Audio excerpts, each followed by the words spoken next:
Reynir, þú ert eini nýliðinn í þessum hópi, eða þú varst í EM frá því á EM. Þú var óvart að fá kallið núna? Óvart, þú veist, maður bara búinn að stefna þessu og auðvitað vonast maður til að vera valinn, sko, en jú, kom maður smá óvart, en já. En það ert á þínu fyrstu tímabili með Melsungen, erfið byrjun, hvað maður segja, veikindi eða meiðsli, þú veist, hvernig voru svona fyrstu mánuðirnir hérna úti? Þetta var mjög skrítið og já, virkilega erfitt bara, sko. Fá ekki að gera neitt, þú veist, ég mátti bara ekki gera neitt, mátti ekki hlaupa eða neitt, bara. Það var mjög krefjandi en maður hefur lært fullt af þessu og þurfti að þroskast mjög hratt, sko. Og núna er maður kominn á fullt og bara allt annað, sko. Hvernig var skilningur hjá Melsungen varðandi stöðu þín á þessum tíma?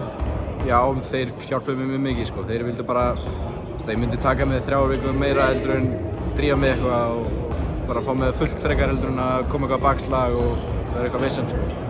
Kannstu undirbúið eitthvað öðruvísi eða betur eða hvað varst að gera á þessum tíma? Eftir ég fekk grænt ljós? Já. Sko, fyrsta mánuði var ég bara að hjóla. Ég var bara að hjóla klukkutíma, 2 tíma á dag, sko, bara hægt. Náðu upp einhverju grunnþóli og síðan einhverjar styrktaræfingar og það var mjög erfitt og leiðilegt en bara partur af þessu. Nú ertu náttúrulega komin á fullt, hvernig finnst þér að hafa gengið persónulega?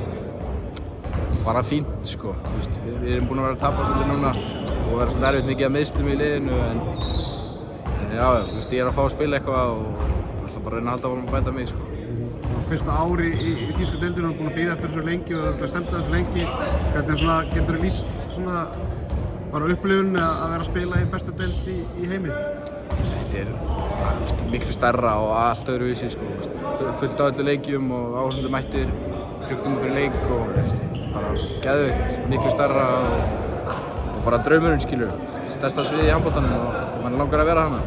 Hvernig var að vera að fylgjast með íslenska landsliðinu í janúar heima, þú veist, vitandi það, þú ert valinn núna, þú veist að þú hefði sennilega verið einn af þessum strákum ef ekki hefði verið fyrir sem meiðsli fyrir áramót.